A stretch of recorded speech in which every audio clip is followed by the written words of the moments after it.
Livro de Salvador Gentili, Senzala, capítulo 8. Os caminhos do mal.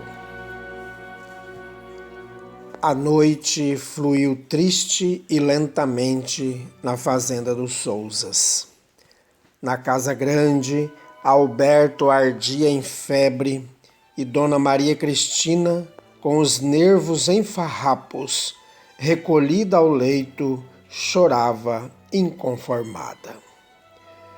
O doutor Fernando assistia os dois desveladamente e já era madrugada quando conseguiu vencer a crise e fazer com que adormecessem. As emoções tinham sido muito violentas e eles não estavam em condições de suportá-las depois de uma existência de paz e de serenidade. A colônia toda estava desperta. Os negros chorosos e tristes enchiam a casa de Antônio e se aglomeravam à sua frente, silenciosos, sem coragem de comentar o espetáculo dantesco a que assistiram, traumatizados pela violência e pela fatalidade que se abatia sobre eles naquela noite. Na habitação, 2 mesas paralelas suportavam os corpos inertes e sem vida de Juvenal e Maria, distantes uma da outra cerca de 80 centímetros. Entre elas, sentado em uma cadeira tosca empalhada, com um braço sobre cada cadáver, estava Antônio, estático e aparvalhado. As lamparinas de óleo e as velas que circundavam os defuntos lançavam clarões intermitentes na sala apertada, de paredes brancas e chão atijolado. Os poucos móveis do recinto foram retirados para dar lugar às mesas mortuárias. Os negros estavam de pé, encostados nas paredes como estátuas de um museu. Ninguém ousava falar. Os únicos sons que se ouviam eram os soluços sufocados dos mais emotivos, que não podiam conter o próprio desespero. As 3 vidas que foram ceifadas, representadas agora por 2 corpos, dispostos nas mesas que rodeavam, tinham o significado de uma liberdade que corria o risco de morrer junto com elas. Só a presença de Francisco, sustentado por tio Henrique e Romualdo, não lhes dava essa certeza. Ao lado da destruição da morte irreparável, Francisco era a única esperança daquela pobre gente. Estava ele entre todos e como um deles, sentindo a mesma dor e partilhando a mesma angústia. Lá fora, a madrugada inundava-se na luz da lua, testemunha sideral daquela noite de terror e de iniquidade. Todos os sons noturnos se faziam ouvir conquanto a multidão desperta. A morte impõe um silêncio reverente, porque o desconhecido infunde medo e a saudade nasce na despedida e inibe o espírito na tristeza. Por isso podia-se ouvir o pio das corujas, o coachar dos sapos e o canto monótono e estridente dos grilos espalhados pelo gramado dos jardins até o rio e por toda a encosta. Ninguém se moveu de lá a noite toda, mesmo porque dificilmente aquelas criaturas, depois de tantas emoções violentas, poderiam conciliar o sono. Quando chegou a manhã e o sol se ergueu no horizonte, vestindo a natureza com sua luz dominadora e colorindo as gotas do orvalho da madrugada que cobria as folhas dos gramados e dos arbustos, e os primeiros pássaros lançaram no espaço seu canto de saudação ao novo dia, voando apressados daqui para ali. A multidão ali estava, chorando o mesmo pranto e curtindo as mesmas dores, no mesmo desalento que varou a alvorada. Ao perceber as primeiras claridades invadindo a habitação, Francisco se levantou do seu lugar e saiu com Romualdo até o pátio. Lá estava o tronco abominável, plantado no chão e esquecido dos circunstantes, porque a noite cobrira-o com a sua proteção e os corações estavam voltados para os dois companheiros mortos. O moço se aproximou do lenho e agachou-se junto dele, examinando os depósitos de sangue coagulado. Pediu a Romualdo que o recolhesse em um embrulho para enterrarem com o corpo do qual fora vertido. Depois deu ordens para que arrancasse o poste e o picasse a machado, queimando o resto daquela presença vergonhosa. Num instante, as atenções se voltaram para a cena onde dois robustos negros com visível satisfação cavavam ao redor do lenho para desenterrá-lo. Foi um alívio para a multidão quando tombaram o madeiro e o arrastaram para longe da casa. Num instante, as pancadas do machado e o ruído das achas se separando do corpo principal se fizeram ouvir. Francisco acompanhou a operação e depois de atearem fogo ao monte de lenha a que ficou reduzido, juntamente com outros pedaços de lenha seca, porquanto a madeira colhida no dia anterior estava verde e impregnada de água, dirigiu-se para a casa grande, recomendando a Romualdo que atendesse tão somente às providências inadiáveis, como a alimentação dos animais e a distribuição de provisões. O jovem fazendeiro ultrapassou os terreiros de café completamente arrasado. Arrastava-se com dificuldade, dado o seu cansaço e o estado emocional. Em casa, recostado na poltrona de mogno de seu pai, encontrou o Dr. Fernando, que se rendera ao sono. Tocou-lhe o ombro levemente, chamando-o.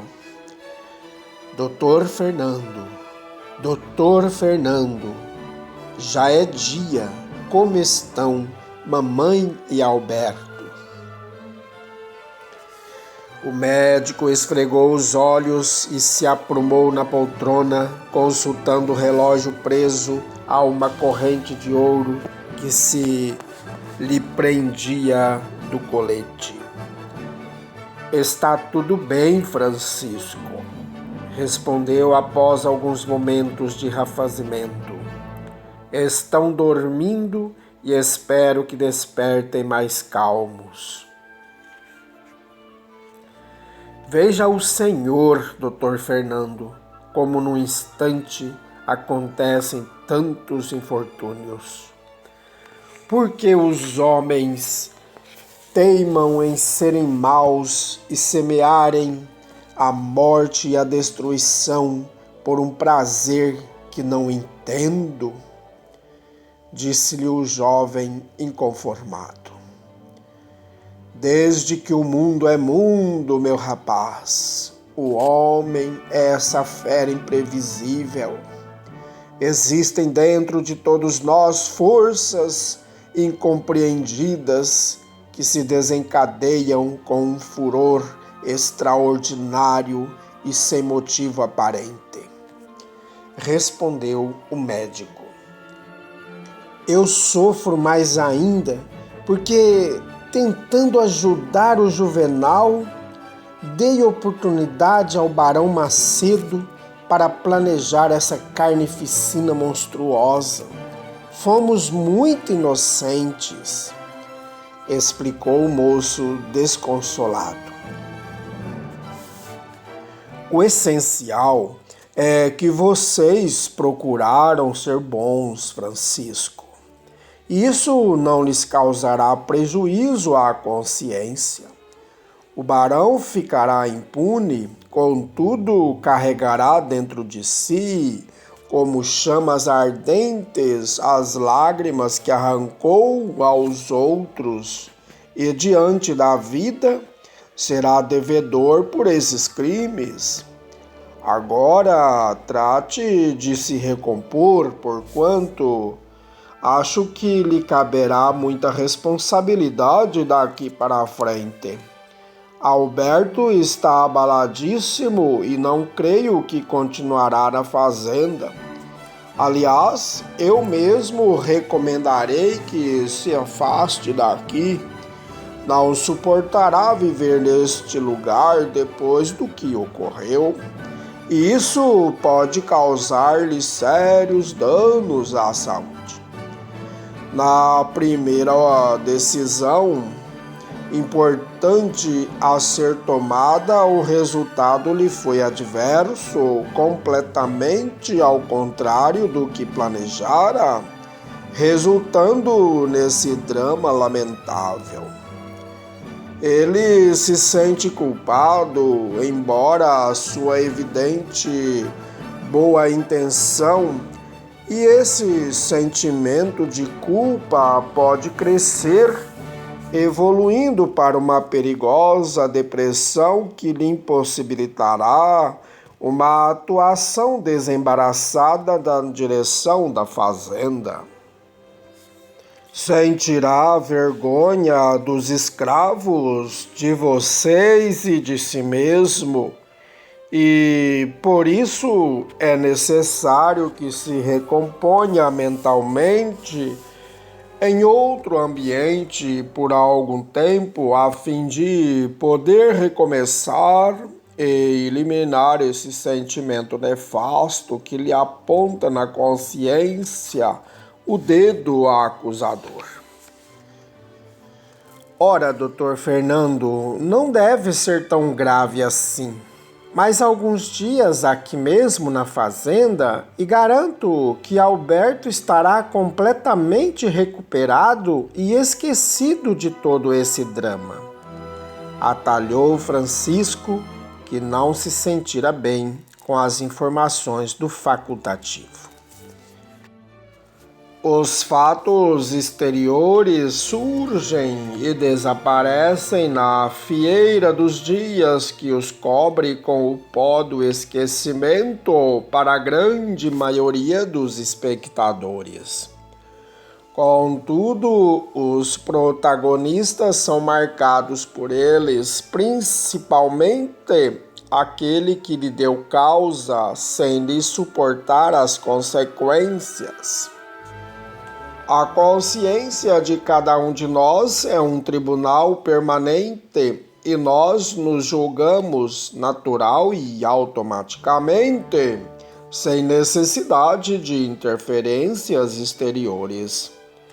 Quando, na apreciação do fato infeliz, nos sentimos culpados, esse sentimento de culpa passa a ser assim como uma sentença condenatória que vai nos exigir reparações permanentes, até que também na nossa própria consciência a contabilidade do cartório criminal dê o pagamento da pena por ressarcido.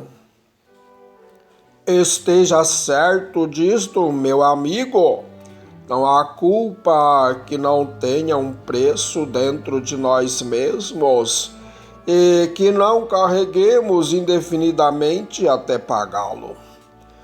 Na minha vida diária de médico, tenho surpreendido dezenas de casos de pessoas cujas doenças, às vezes gravíssimas, têm sua etiologia em sentimentos de culpa, consumindo-se no remorso por atos quase insignificantes do dia a dia, mas que resultaram em prejuízo para alguém. Ninguém lesa a ninguém impunemente. Acho que a justiça divina colocou em cada mente humana uma espécie de condensador de substratos emocionais, onde ficam retidas todas as imagens e vibrações, histórias e consequências de cada ato responsável do ser humano, e que esse condensador de quando em quando ou de uma só vez descarrega energias diferenciadas de emoções diversificadas que levam os devedores a certos tipos de angústia exacerbada e os vencedores de si mesmos a exaltação de ideais cada vez mais nobres. Analisando o aspecto negativo desse arquivo mental, pode-se constatar no consultório facilmente que muitas formas de doenças estão estreitamente ligadas com muitas formas de culpas, infligindo-se o próprio homem através desses canais misteriosos da mente, uma espécie de autorreparação com vistas à eliminação do sentimento de culpa, gerador de todo conflito pessoal. Há, inclusive, doentes que se reportam a coisas estranhas, a fatos assinalados em sonhos ou em visões, nos quais se veem na situação de opressores e cuja culpa, ainda que sem uma prova de realidade, lhes pesa na consciência e lhes ocasiona sérios transtornos, como se fôssemos responsáveis por atos que estão completamente fora da nossa consciência e da nossa realidade, como se fôssemos, pode-se dizer, herdeiros de culpas cometidas no passado por alguém. Por isso, meu amigo, permita-me aconselhá-lo. Não se afaste jamais das linhas da justiça e da bondade, da tolerância e do perdão que seu pai viveu e os ensinou a viver, a fim de que você tenha sempre a consciência tranquila e o coração desanuviado do panorama doloroso das angústias. Francisco acompanhava atencioso a explanação do médico que tomaram um rumo mais sério e mais lógico na tentativa de lhe explicar os seus cuidados com Alberto, o mesmo ocorrendo com Souza, que juntamente com Sálvios havia invadido o ambiente logo no início desta última argumentação do Dr. Fernando. Souza, que não se recordava de ter carregado dentro de si culpas que o acusassem, dada a sua bondade natural e a sua disciplina de espírito, nunca havia imaginado que sentimentos de culpa pudessem se relacionar com problemas patológicos de maneira permanente e não resistiu uma pergunta ao instrutor que o acompanhava. Salve-os, disse ele respeitoso. Nosso amigo não está exagerando os efeitos dos sentimentos de culpa? A maioria dos fatos da vida não cai no esquecimento? Ademais, neste mundo egoísta em que vivemos, quem se preocupa com o mal que tenha ocasionado a outrem? Não há exagero em absoluto, respondeu o amigo espiritual com firmeza. Na verdade, esse quadro que acaba de ser pintado dá apenas uma pálida ideia da verdadeira significação da culpa na intimidade do Espírito Eterno. Com efeito, cada um de nós julga os nossos próprios atos e o tribunal divino está permanentemente instalado em nossa consciência. Diante dele, somos nossos próprios acusadores e defensores, assim como o próprio juiz, que lavra a sentença final, cujo substrato é o sentimento de culpa. Se nos considerarmos culpados, ou a libertação de qualquer compromisso com o futuro, se nos julgarmos inocentes. Pode você objetar que necessariamente cada um tratará de argumentar-se de tal forma que lhe resulte sempre a inocência.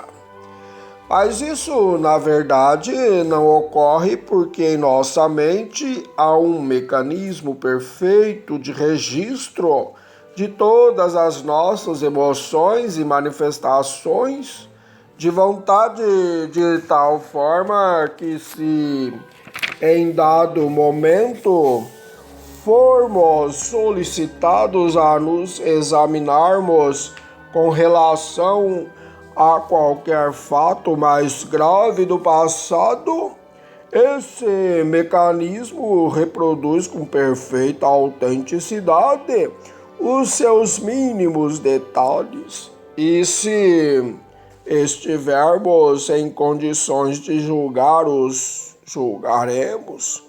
E talvez aquilo que ficar adormecido pode emergir com toda a força da culpa a exigir reparação.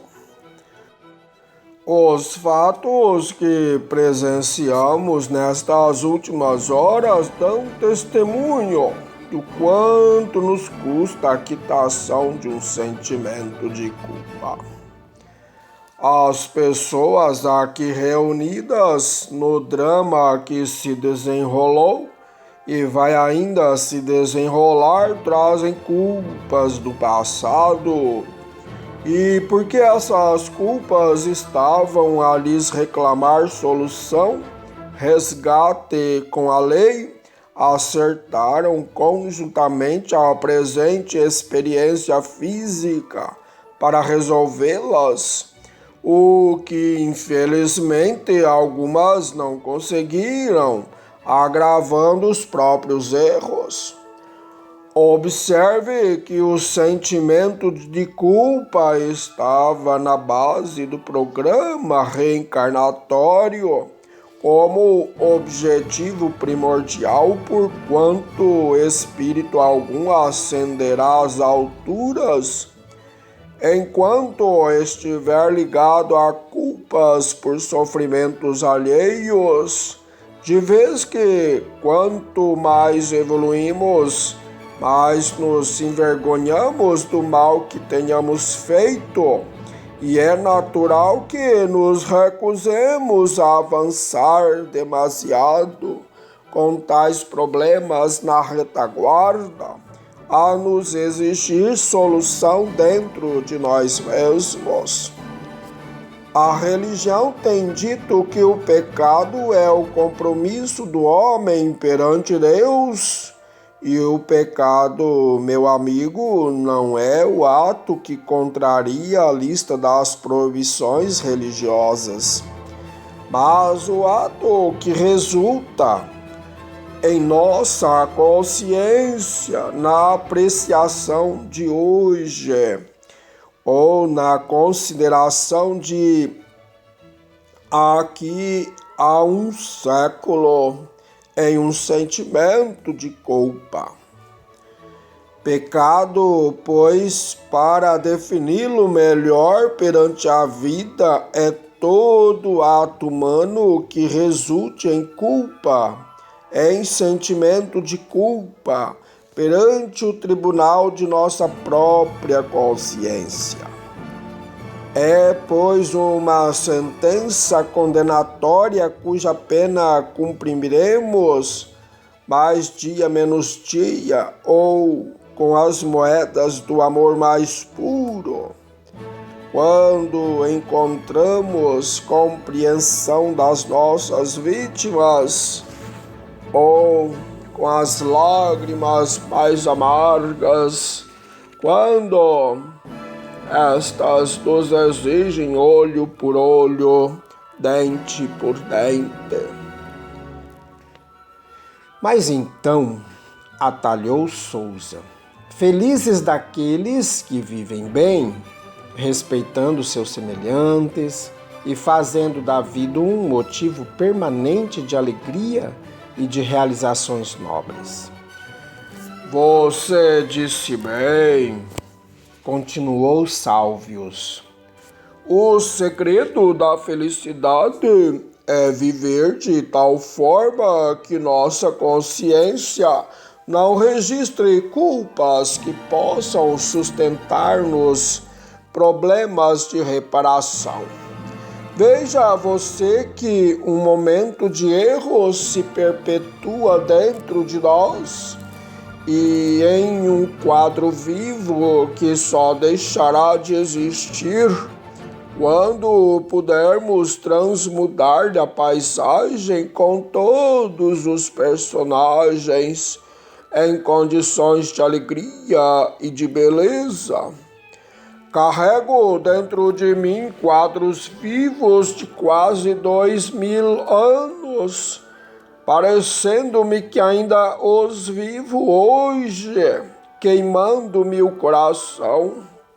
Minhas vítimas são felizes, me perdoaram, mas a minha culpa relaciona-se não apenas com pessoas, mas com a vida, com a natureza.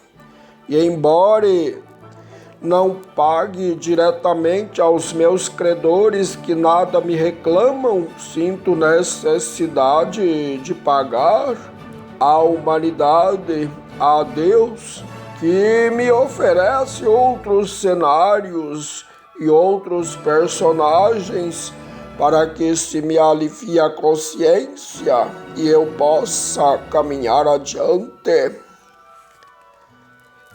Segundo você me disse, ao rememorar aquela existência anterior do orgulhoso Juvenal, atalhou Souza. Ele sacrificou muitas vidas, infligiu muitos sofrimentos e torturas físicas e morais. O seu sacrifício de hoje, no poste dos cativos, é o bastante para aliviar-lhe a consciência e resgatar-lhe todos os crimes? Bem, meu amigo, isso é resposta inacessível a qualquer um de nós, porquanto ela reside em muitos corações inabordáveis ao nosso julgamento.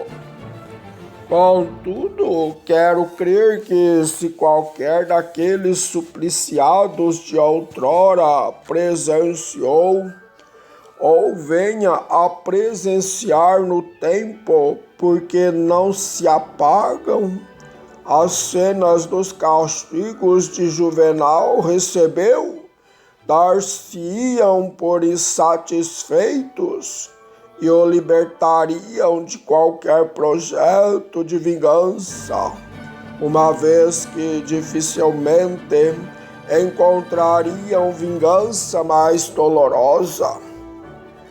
Juvenal, por sua vez, que tudo padeceu sem reclamos, sem um grito de revolta, sem um ai de lamentação, despertará na vida espiritual com a alma aliviada dos sofrimentos idênticos que fez os outros experimentarem, e estará assim em condições de prosseguir livre desses compromissos.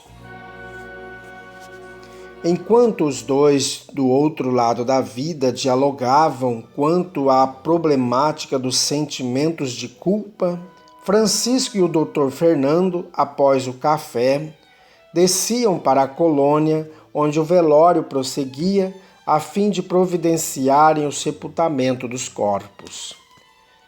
O Dr. Fernando atendia a alguns cativos que estavam abalados com os acontecimentos e mergulhados em sérias crises nervosas.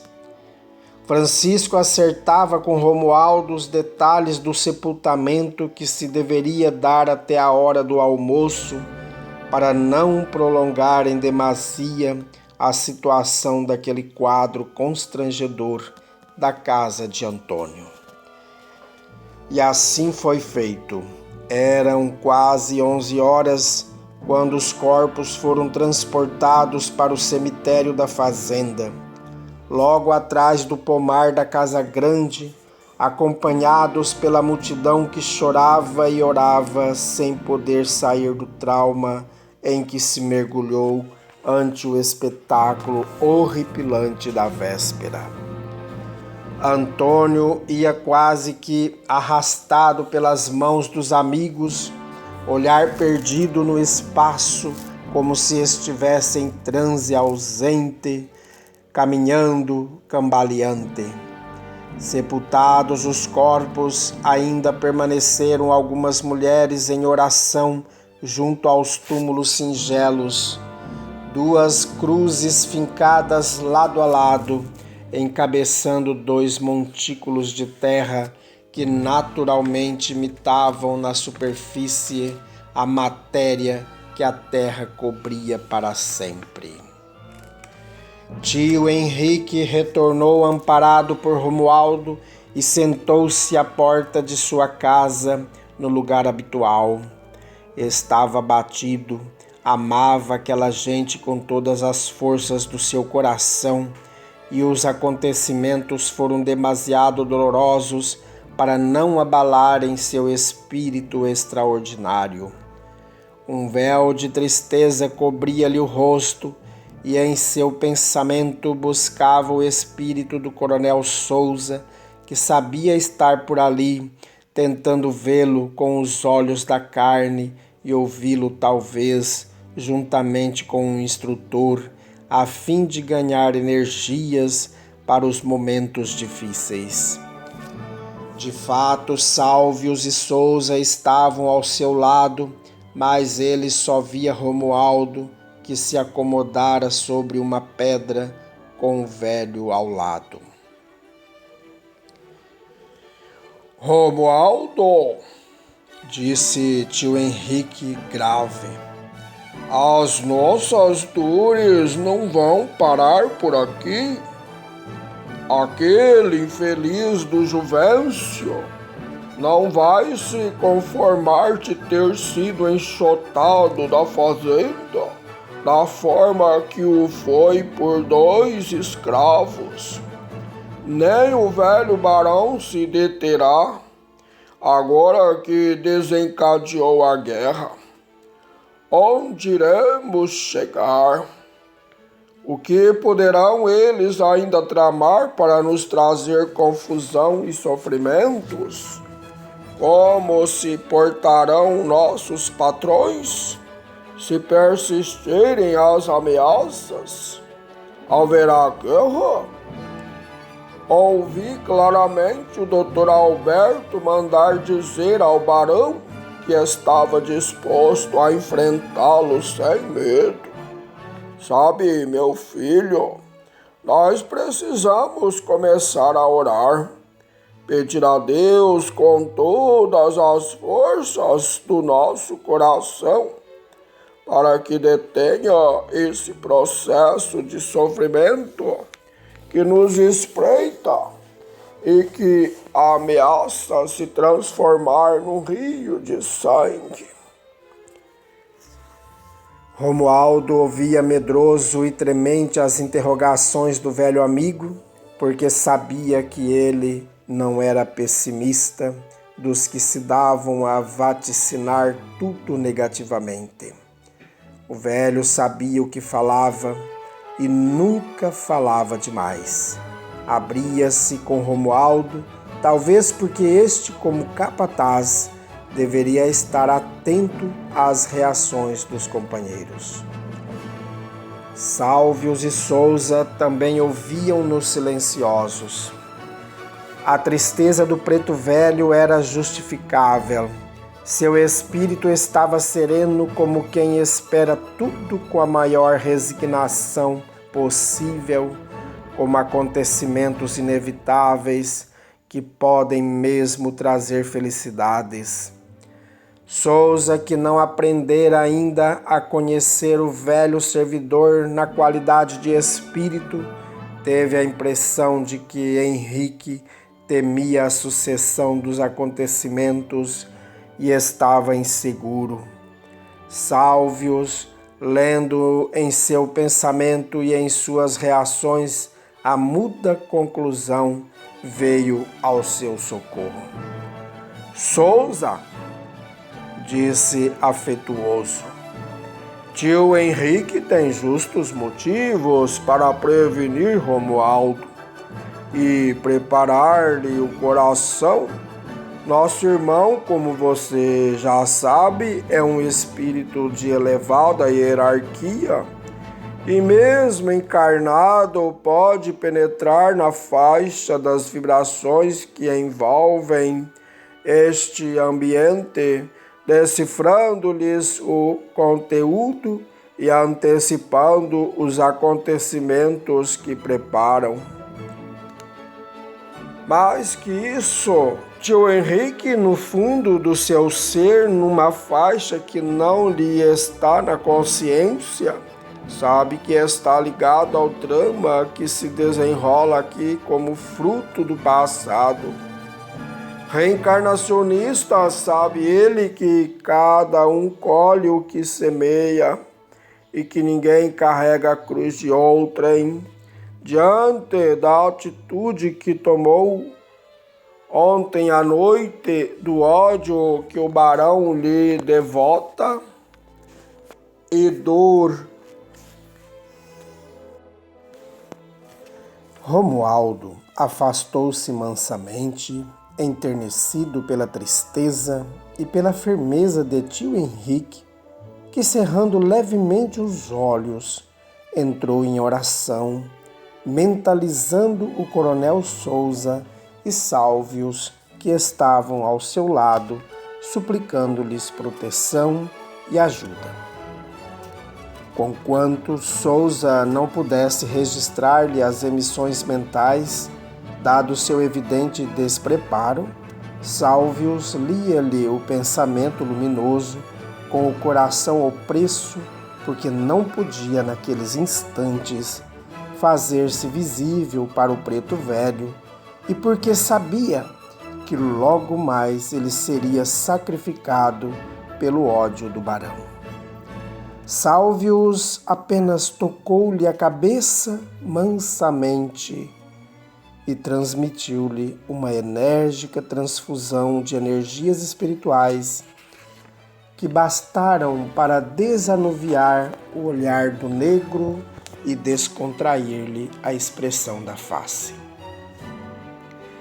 E a tarde se esgotou sem novidades. A própria tristeza geral foi esmaecendo. As pessoas já conversavam entre si sem tanta emoção e sem tanta dor que o coração esgotara nas lágrimas que rolaram pelas janelas dos olhos. Desceu a noite. Na casa grande, Alberto, acamado, estava ainda sob o controle de calmantes que o doutor Fernando lhe administrava, tendo ao seu lado Dona Maria Cristina, com aquela coragem e aquele valor que lhe eram próprios. Francisco também no quarto, quedara-se pensativo numa poltrona. Ninguém conversava para não perturbar Alberto, que dormitava envolvido por leve sonolência. As horas avançavam enquanto a noite se enchia de estrelas e a lua derramava seus raios prateados sobre a paisagem bucólica da fazenda dos Sousas. Os cativos dormiam, preparando-se para o dia seguinte em que teriam de enfrentar a realidade. Eram quase 11 horas. Tio Henrique estava dentro de casa, sentado junto a uma mesa tosca, tendo no olhar uma leve expectativa, como se esperasse alguém. Não tinha sono. Aliás, dormia muito pouco, mas nunca se deitava muito tarde para poder se levantar mais cedo, pois adorava sentar-se à porta de sua casa e receber no rosto enrugado as carícias da brisa suave da madrugada e ver o dia nascer, cobrindo a natureza de luz e de encantos na beleza das flores que lhe recendiam seus perfumes, na alegria dos pássaros que cantavam e voavam entre as árvores próximas. Enquanto picava o fumo pacientemente, alguém bate-lhe à porta. O velho se sobressalta de início, mas se aquieta na expectativa de que alguém o procurava para atender alguma emergência daquela gente abalada pelos últimos acontecimentos.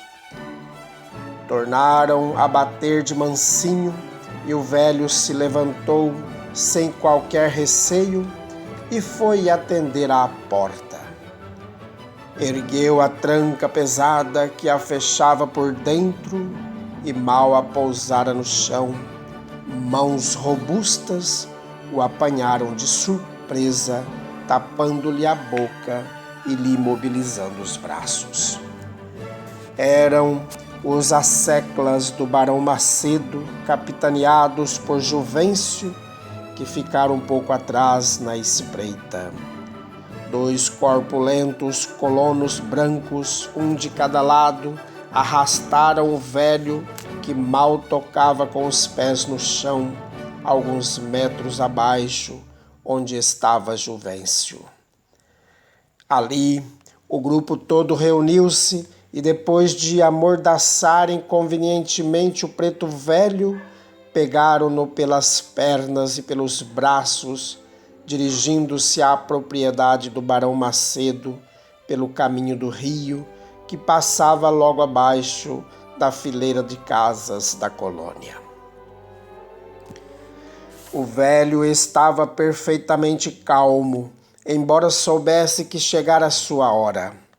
Não fazia um gesto de defesa e seus olhos serenos, voltados para o céu, pareciam conversar com as estrelas, indiferentemente às circunstâncias do momento e à sanha assassina daqueles homens que matavam os negros como ele próprio matava os frangos da fazenda para a cozinha dos patrões.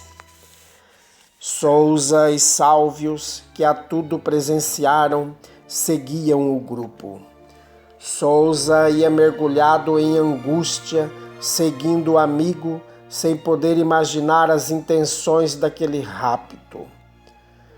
Tocou o braço do instrutor levemente e perguntou respeitoso, ao mesmo tempo que amedrontado: a que dramas vamos chegar agora, meu amigo? Quem vai acontecer a essa alma generosa que nunca fez mal a ninguém e viveu uma existência de trabalho e abnegação, dando-se inteiramente aos outros? Calma, amigo, respondeu Sálvios. Na verdade, sucederão coisas que, se não sucedessem, teria sido melhor. As forças do destino, que deveriam harmonizar-se nas vibrações do amor e do perdão, da tolerância e da caridade, desencadearam-se pelos caminhos do ódio e da vingança, e esse arrastamento interior tende a agravar-se de fato a fato. Mas nós sabemos das ligações de tio Henrique com o drama do passado e naturalmente temos que enfrentar estes momentos como ele vai enfrentar com a maior naturalidade.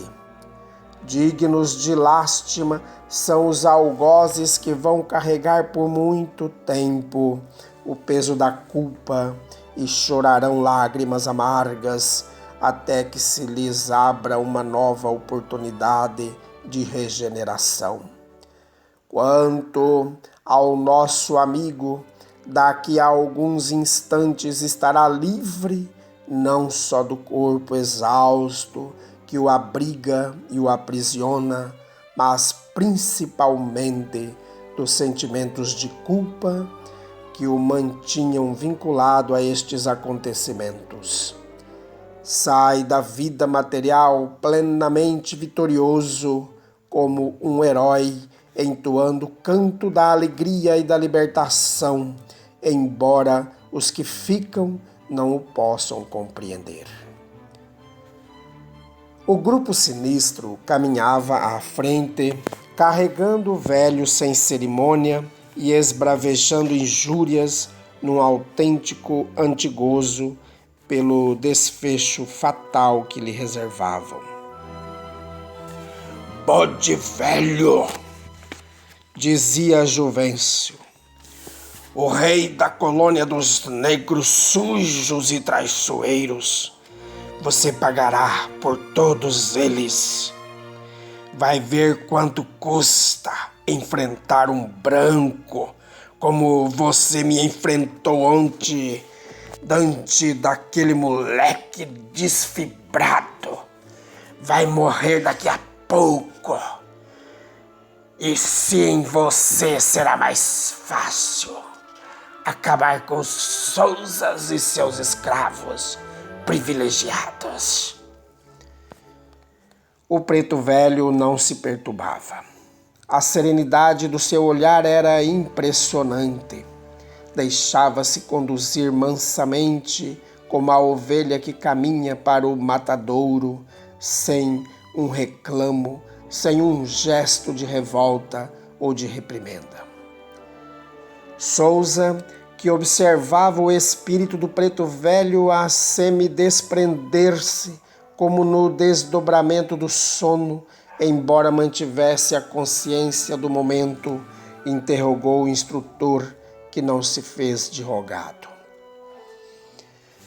"Na verdade, Os laços que prendem o espírito do velho Henrique ao corpo físico pelo próprio desgaste das células físicas já são muito frágeis. Somando-se isso à sua espiritualização e elevação mental, ele mesmo, num ato de vontade, poderia romper-lhe as amarras. Por essa razão, o seu sacrifício não vai lhe ser doloroso, nem demorado, embora ele permaneça em luta para se reter no corpo e aproveitá-lo até o último suspiro, porque sabe que isso lhe é necessário na prova derradeira.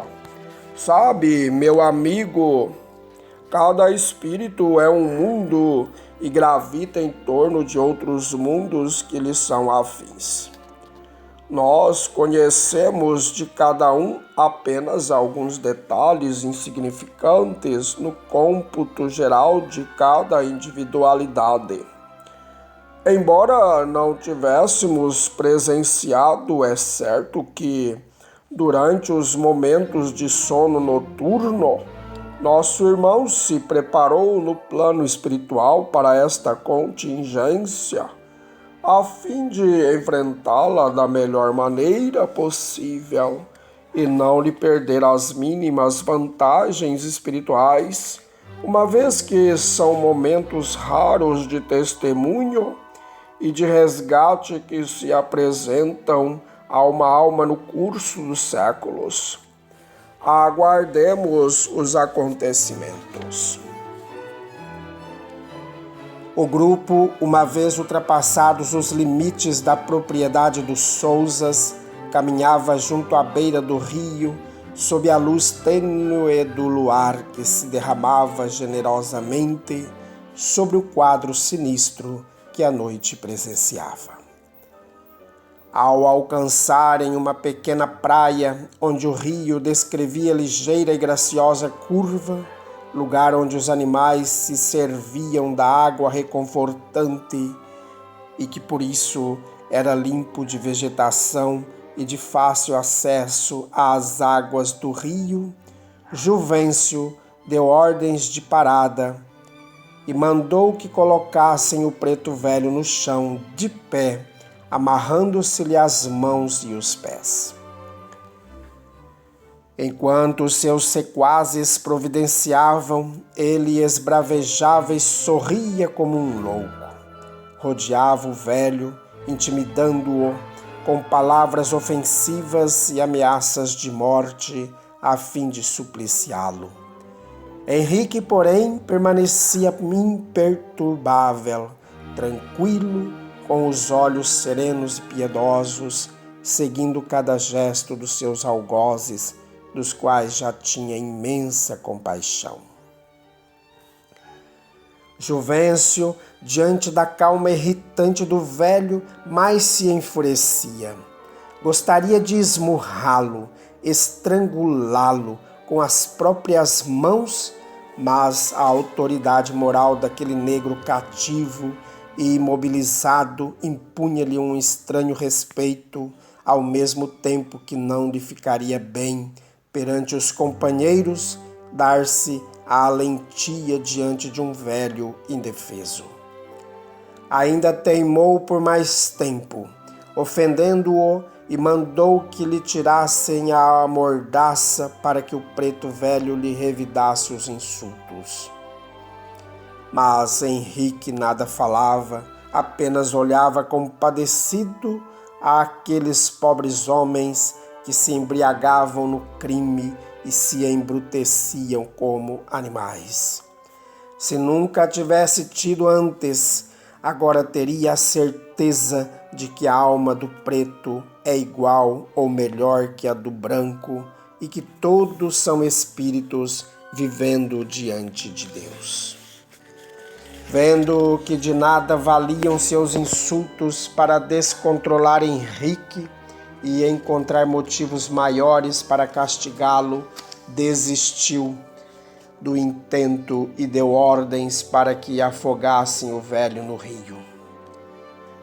2 colonos, um de cada lado, caminharam com o preto velho, que não opôs nenhuma resistência e os acompanhou mansamente.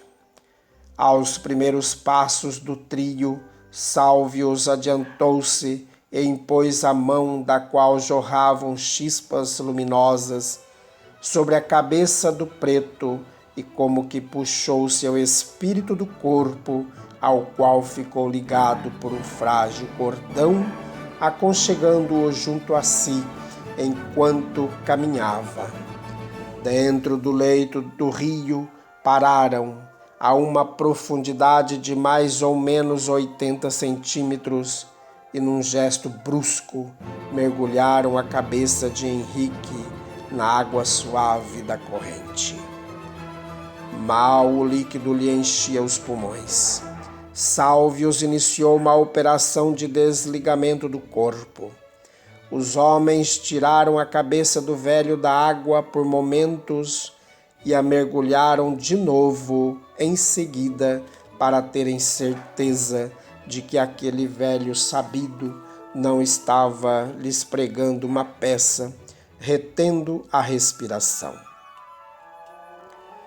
Nesse instante, os laços espirituais que prendiam o espírito de Henrique ao corpo foram partidos, repercutindo no arcabouço físico que os carrascos tinham sob as mãos, num brusco estremecimento, ao mesmo tempo que o espírito liberto, algo atordoado, era recolhido nos braços amorosos de Salvius, que se afastou com Sousa. Este bode velho tem 7 vidas, resmungou um dos homens diante do estremecimento do corpo esquálido, depois de uma submersão tão longa. Quando tiveram a certeza de que Henrique estava mesmo morto, empurraram o cadáver para o fio d'água, a fim de que o rio se encarregasse de levá-lo para longe dali. O corpo boiou alguns instantes, depois submergiu na água prateada pelos raios da luz, testemunha da redenção de uma alma e dos sérios compromissos de um grupo sanguinário ao qual o futuro cobraria pesadas contas. Salvius e Sousa seguiram para a fazenda, sustentando Henrique semi-atordoado pelo choque do desligamento. Ao alcançarem o casario da colônia, colocaram-no sobre a relva aconchegante e Salvius pôs-se a aplicar-lhe energias espirituais, especialmente sobre a cabeça, e à medida que essa operação se prolongava, Henrique ia despertando cada vez mais, ganhando lucidez e movimentos, até que, abrindo bem os olhos e respirando fundo, olhando-os agradecido e feliz, conseguiu sentar-se. Ambos sentaram-se ao seu lado e constataram que o Henrique, como espírito, estava plenamente liberto, senhor de si mesmo e das suas faculdades, que, aliás, ainda em plena vida exercitava, devassando com os olhos e os ouvidos os segredos do mundo espiritual. Passados os primeiros momentos de indecisão, os 3 se abraçaram numa explosão de alegria, como velhos companheiros que se encontrassem depois de séculos de saudosa separação, dividindo lágrimas de uma felicidade indefinida que lhes brotava do coração, como se tivessem conquistado todo o universo só para eles. Nem lhes passava mais pela cabeça a lembrança do pobre corpo preto e velho que nesses momentos rolava nas águas do rio. Extravasado o júbilo do reencontro e da libertação, Salvius enlaçou os 2 companheiros e os convidou para a prece de agradecimento à misericórdia de Deus que havia ajudado aquela alma valorosa a vencer uma dura e longa provação. E os três partiram para o campo, longe das vibrações pesadas daquele ambiente, para depois seguirem juntos até a esfera espiritual, onde se achavam Ismália e Juvenal, ao lado dos quais Henrique ficaria por algum tempo. A noite passou silenciosa. Quando os primeiros raios de sol começaram a espiar sobre a fímbria do horizonte, vestindo de luz a natureza e despertando a vida exuberante do campo, Romualdo já estava de pé, passeando pelo pátio fronteiriço ao casario onde os colonos deveriam se reunir. Dormira mal, impressionado ainda pelos eventos e pelas palavras do velho Henrique, e enquanto caminhava, era para lá que se dirigia, para a casa do bondoso conselheiro de todos. Ainda de longe já se inquietou por não vê-lo à porta, ele que era costumeiramente o primeiro a despertar na fazenda, e a estas horas já tomara o seu café e puxava as baforadas do cachimbo. Apressou o passo com o coração a bater-lhe descompassadamente. Ao chegar à porta da casa, viu-a escancarada, tranca no chão e sobre a mesa o fumo picado ao lado do inseparável cachimbo do velho. Tremeu dos pés à cabeça e o gelo que lhe percorreu o corpo era medo de que tivessem arrebatado o velho amigo para sacrificá-lo. Quis gritar, correr, procurar, mas controlou-se. Não deveria precipitar-se. Afinal, era muito cedo, todos dormiam e ele poderia pesquisar sem fazer qualquer alarme. Saiu da casa e examinou o terreno ao redor. Marcas profundas de botas na areia ao lado da porta e na terra lavada da trilha que levava ao rio demonstravam inequivocamente que colonos brancos estiveram ali durante a noite, levando o velho para as terras do Barão Macedo. Acompanhou os rastros até a cerca da divisa entre as duas propriedades. Lágrimas furtivas começaram a rolar pelo seu rosto, enquanto a sua mente queimava, procurando uma desculpa que não incluísse a morte do velho amigo. Talvez o tivessem prendido para exigir alguma coisa, talvez só para amedrontá-lo e depois soltá-lo, porque, afinal de contas, que mal poderia lhes fazer um velho que há tantos anos não se arredava da porta do seu lar? E nessa conjectura, Romualdo voltava para o pátio onde os cativos começavam a aglomerar-se para receber as primeiras ordens do dia. Também Francisco descia pelos terreiros de café para o entendimento matinal com a turma que deveria demandar o campo. Antes que o jovem ganhasse o muro do pátio, Romualdo subiu para os terreiros e o deteve, relatando-lhe com cuidado as suas tristes e desencorajadoras constatações.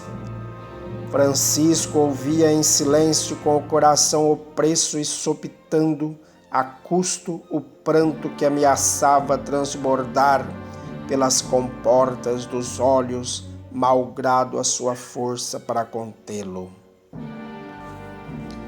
Romualdo estava mais calmo e isso talvez deu mais segurança ao jovem, que decidiu de imediato nada dizer ao pessoal, de maneira que todos fossem em paz para o campo, enquanto os dois tomariam providências cabíveis para solucionar a questão. E assim foi feito.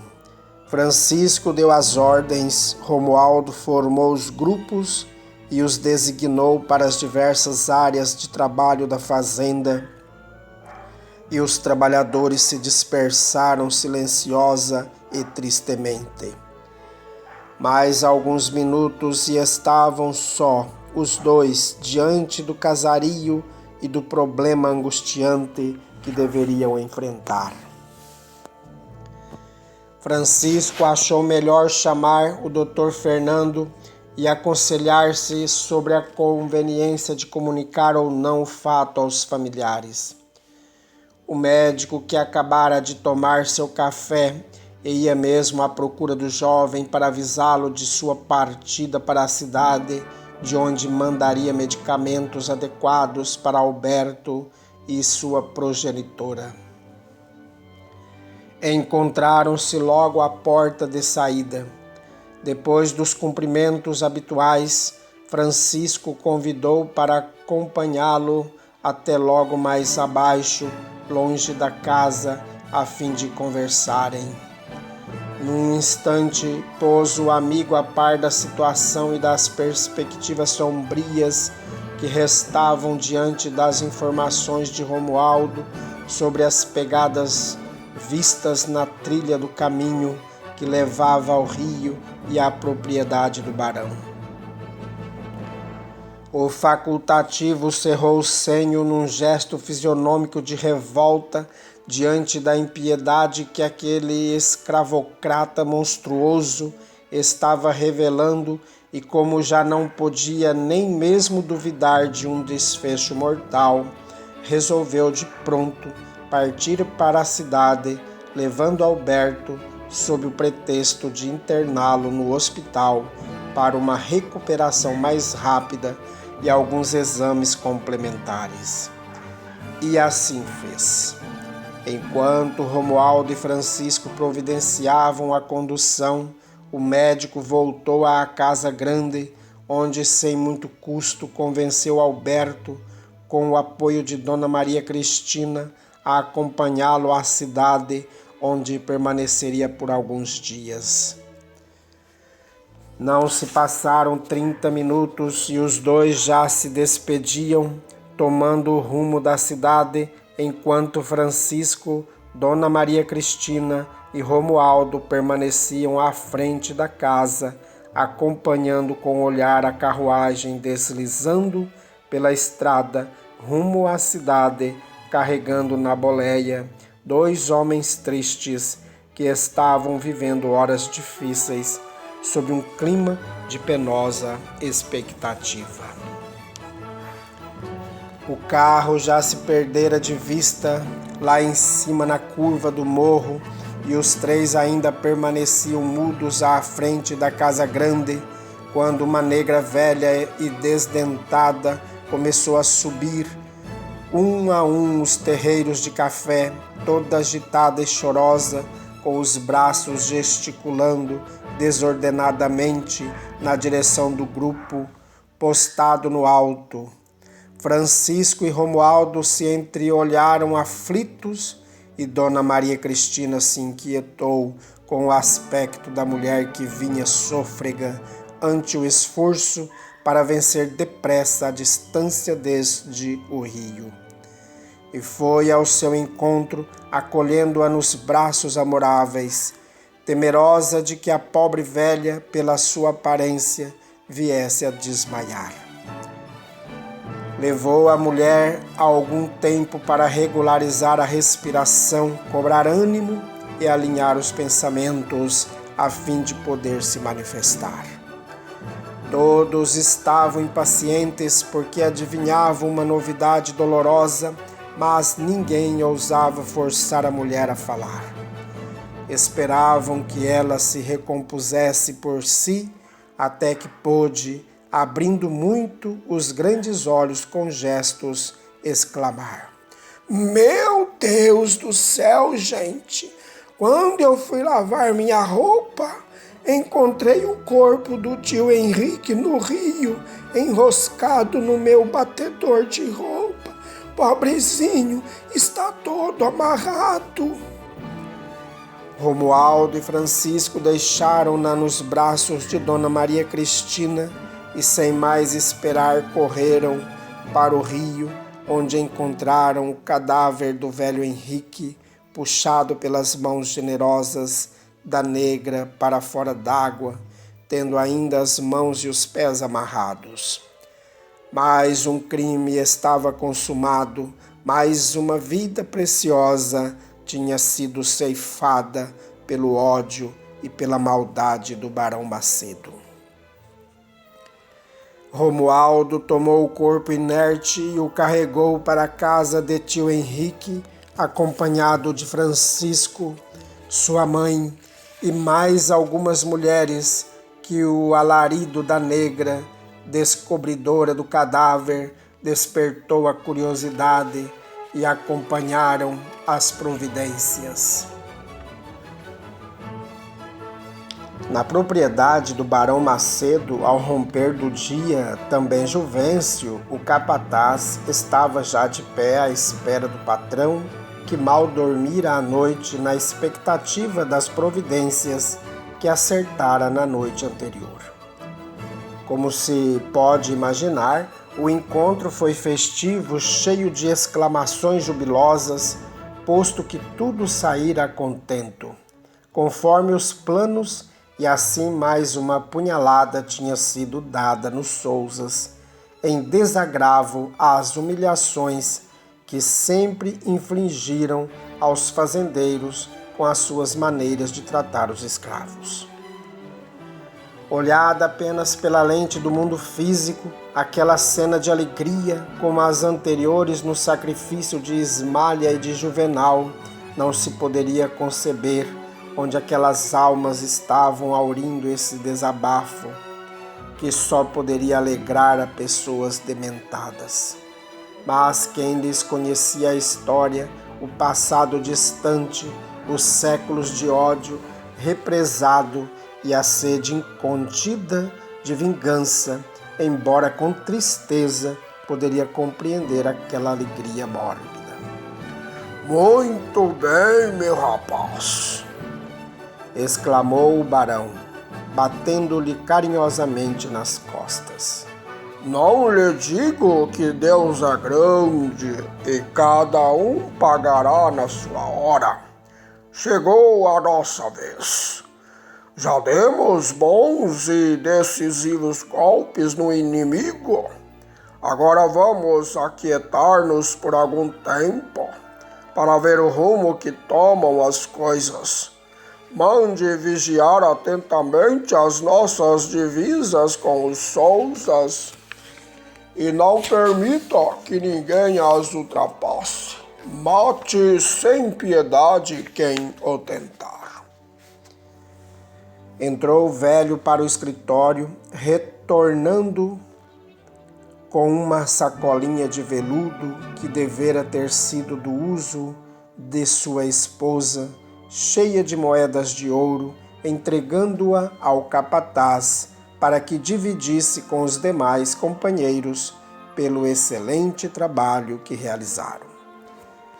Despedindo o capataz, o barão voltou para casa e foi tomar o café matinal com a esposa, cantarolando alegremente, como alguém que estivesse divagando no mundo encantado dos sonhos.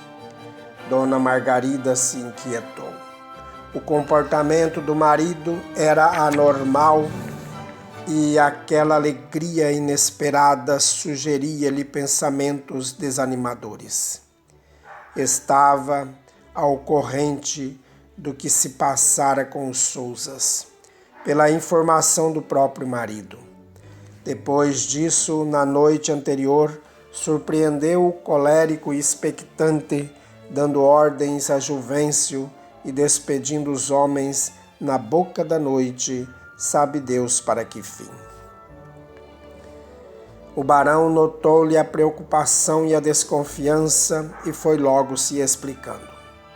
Sabe, Margarida, disse ele cinicamente, estou feliz porque o Juvencio acaba de me contar que aquele bode velho lá na fazenda dos Souzas, aquele negro que atende pelo nome de Henrique, foi encontrado afogado no rio. Acho que foi banhar-se e acabou se afogando por si mesmo. Um traste a menos para nos perturbar, uma vez que ele era o verdadeiro líder daqueles negros indecentes. Por isso estou cantando. Como vê, é uma alegria justa, que não está custando nada a ninguém e que não precisa lhe preocupar. Na verdade, Dona Margarida não estava preocupada com a sorte dos negros sobre os quais se tinha abatido a ira do barão. Ou não estava tão preocupada porque, no fundo, ela sentia a injustiça que lhes faziam. O que ela temia mesmo, dia a dia, era pela sanidade mental do esposo que atingia a panoramas alarmantes com os últimos sucessos. A boa mulher tinha vontade de chamar um médico, mas não ousava. Às vezes orava para que lhe sobreviesse uma febre, um mal passageiro, para que servisse de pretexto à vinda de um médico com o qual pudesse dissipar suas dúvidas. Mas não surgia oportunidade. E o barão caminhava para uma loucura declarada e perigosa. Dona Margarida temia por todos, pelos amigos e pelos inimigos, e até por ela mesma. Na fazenda dos Souzas, logo depois que os colonos regressaram do campo e tomaram conhecimento da morte do tio Henrique e o choraram por alguns minutos, Romualdo anunciou o sepultamento para logo, antes que a noite caísse, evitando assim a repetição das noites anteriores e não dando ensejo a que o impacto calasse muito fundo no coração daqueles homens que adoravam o velho companheiro e conselheiro de tantos anos. Tudo se fez assim, num ambiente de estupefação e de embaraço, sem cada um ter podido se conscientizar inteiramente do evento funesto que se abatera sobre eles logo em seguida a outros acontecimentos dolorosos. Eles choraram mesmo o velho Henrique depois dos funerais, quando se reuniram na colônia e se inteiraram dos pormenores do assassinato. Muitas vozes se levantaram clamando por vingança. Houve um movimento que quase se generalizou para a invasão da propriedade do barão à procura da desforra. Mas a palavra de Romualdo falou alto, seguindo a trilha das recomendações do preto velho, e os ânimos serenarem. Os mais exaltados se renderam à evidência da espera. Isso, pela força das coisas, teria fim e os culpados seriam punidos. Cabia esperar, recomendava Romualdo, cujo coração sangrava de tristeza e, na verdade, era o que agasalhava mais sede de vingança contra aquela corja de doentes mentais. Romualdo despediu o pessoal, recomendando-lhes que se recolhessem em paz e dirigiu-se à casa de Antônio para consolá-lo e verificar seu estado. Encontrou o amigo sentado na sala com a cabeça entre as mãos sobre a mesa, pensativo e desconsolado. Tocou-o de leve nos ombros para animá-lo num gesto de encorajamento. Antônio ergueu a cabeça e pediu-lhe que sentasse. Estava mais sereno, embora seus olhos estivessem marcados por um estranho brilho que Romualdo lhe desconhecia.